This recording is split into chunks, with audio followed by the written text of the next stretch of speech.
Logic gates can be used in conjunction with other electronic components to form logic families.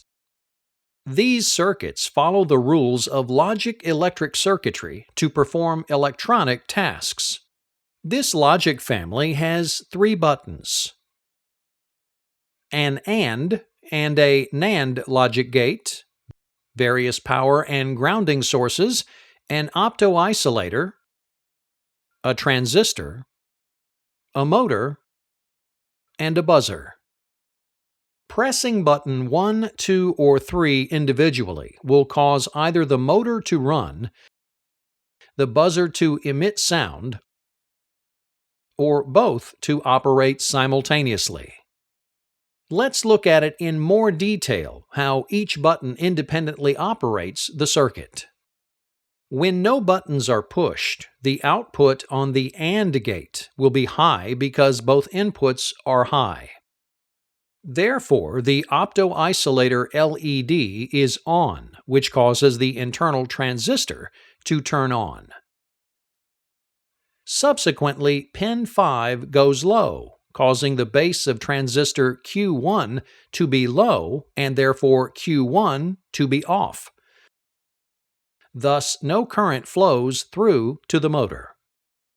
Also, the NAND gate output is low because both inputs are high and therefore no voltage is available to power the buzzer, so it remains off. When button 1 is pushed, the input to the AND gate remains high. Therefore, the motor is still not powered. With one input low and the other high, the output of the NAND gate goes high, causing the buzzer to sound.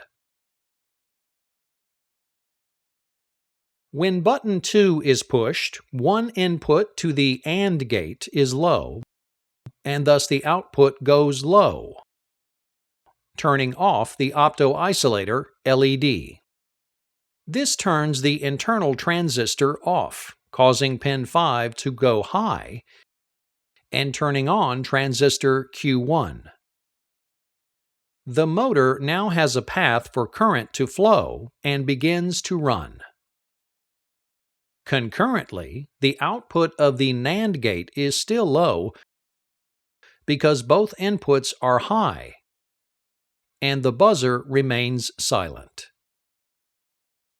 When button 3 is pushed, the AND gate output goes low, causing the motor to run. At the same time, one of the inputs to the NAND gate will be low, resulting in high output, and thus current flows to activate the buzzer.